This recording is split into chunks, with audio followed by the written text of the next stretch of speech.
Bonjour et bienvenue sur Grand Lille TV. Nous sommes le mercredi 20 juillet. Voici ce qu'il faut retenir dans l'actualité de la métropole lilloise.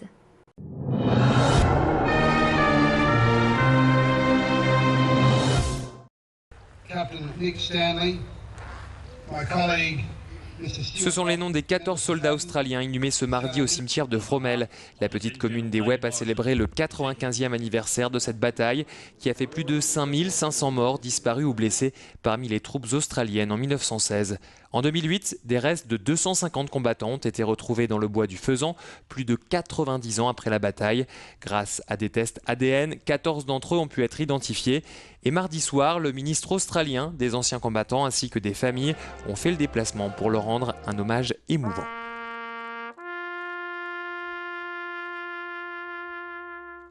Very sad. Je suis très triste. Il avait seulement 22 ans. J'ai d'ailleurs dans mon sac une photo de lui avec son acte de décès. Il est mort le 21 juillet dans la bataille de Fromelles, ici en France. Pour moi, c'est très important aussi pour les familles de savoir qu'un de leurs membres repose ici en France. Il est mort pour le pays, donc oui, c'est très important pour nous de le savoir.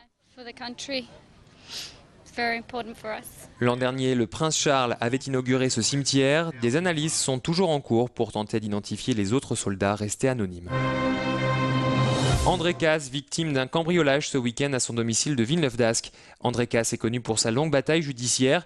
Il a été incarcéré à tort pendant 3 ans pour le meurtre de sa femme entre 1993 et 1996. Ce dimanche, il a de nouveau été victime d'un événement violent. Il a surpris 3 individus en plein cambriolage de sa maison. Alors que l'un d'entre eux a tenté de prendre la fuite à bord de sa voiture, André Casse l'a stoppé net en crevant un pneu du véhicule avec un sabre de collection. Le chauffeur a également été blessé à la main par le katana, ce qui a valu une convocation d'André Casse par la police pour éclaircir les circonstances de cet événement. La loi est à peu près comme ça, c'est-à-dire que on peut considérer qu'à partir du moment où il y a blessure, la blessure a été interprétée par le parquet comme une blessure volontaire. En réalité, j'ai aucune blessure volontaire. Si j'avais voulu le blesser dans une voiture où on est assis, percer quelqu'un avec un katana, c'est pas simple, on le cloue. Le frapper au visage, on le cloue. Et c'est pas sa pauvre main qui pourrait arrêter quoi que ce soit. Simplement, j'ai mis le sabre entre les deux et il s'est accroché. Et là, j'ai tiré d'un côté, lui a tiré de l'autre. Ce qu'il croyait, nous a-t-il dit, être une barre de fer. Évidemment, ça a coupé. S'il n'avait pas bougé, il lui serait rien arrivé. Seul l'individu blessé a été interpellé par la police. Une autre maison voisine a également été cambriolée. La caravane des primaires socialistes sur les terres de Martine Aubry, partie de Paris la semaine dernière, cette caravane poursuit son grand tour de France et s'est arrêtée ce mercredi, place Riour à Lille. Les militants du mouvement des jeunes socialistes vont à la rencontre des vacanciers avec un objectif, les inciter à participer à ces primaires ouvertes à tous. Pour la première fois, tous les citoyens militants ou non, inscrits sur les listes électorales, pourront départager les 6 candidats en lice lors du premier tour, le 9 octobre prochain. Seule obligation, s'acquitter d'une participation financière d'1 euro. Ils pourront désigner le candidat socialiste au présidentiel de 2012 parmi Martine Aubry, Ségolène Royal, François Hollande, Manuel Valls, Arnaud Montebourg et Jean-Michel Ballet. Le parti espère 1 million de participants. Je pensais qu'il fallait une carte d'adhérent absolument pour pouvoir y participer. Là, on vient de m'indiquer qu'en fait, tout le monde pouvait y participer. Donc ça tombe bien, il n'y a pas de démarche à effectuer. On m'a pris mes coordonnées pour me prévenir du déroulement et quand est-ce que ça se fonctionnera, quand est-ce que ça se passera au plus près de chez moi.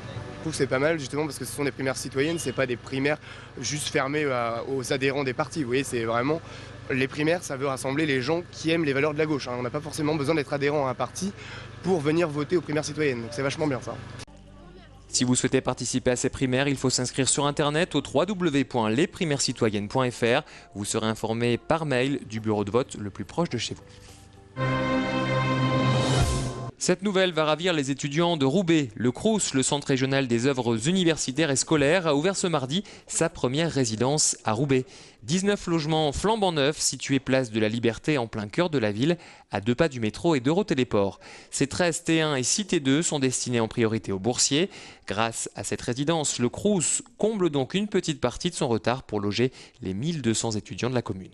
C'est la seule ville de l'agglomération lilloise où nous n'avions pas de logement social étudiant. Nous en avons à Tourcoing, nous en avons à Villeneuve-d'Ascq, nous en avons à Lille, mais nous n'en avions pas à Roubaix. qui est une ville qui a fait énormément pour l'enseignement supérieur. Et donc, il était important que le Crous soit présent. On est présent en termes de restauration universitaire, on était présent en termes d'antenne, de services aux étudiants, mais nous n'avions pas de logement. Et preuve que la demande est forte à Roubaix, 14 logements sur 19 sont déjà réservés. Les Fauves de Centrafrique préparent leur saison à Lille. Depuis le 4 juillet, 20 basketteurs de la délégation nationale centrafricaine sont reçus par le LMBC au Palais Saint-Sauveur de Lille. Les Fauves s'entraînent en vue du 26e championnat d'Afrobasket qui débutera le 17 août prochain à Madagascar. Un rendez-vous que les Centrafricains ne veulent pas rater puisque le vainqueur représentera l'Afrique lors des prochains JO de Londres en 2012. Au programme de ce stage, 2 entraînements quotidiens en partenariat avec le club lillois. C'est une ville agréable, accueillante et attractive.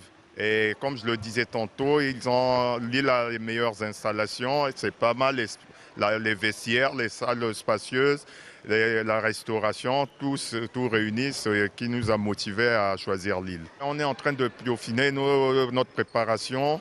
Là, on met l'accent sur les petits détails parce que l'Afrobasket, c'est la compétition majeure en Afrique. Donc, si vous gagnez le titre, ça donne droit aux Jeux Olympiques. Alors, vous comprenez un peu la motivation et l'engouement et le sérieux des joueurs. Un match amical est programmé le 28 juillet entre les Fauves de Centrafrique et l'équipe de la Côte d'Ivoire au Palais Saint-Sauveur de Lille. Merci d'avoir suivi ce flash préparé par l'ensemble de la rédaction. À suivre la météo et la météo des plages.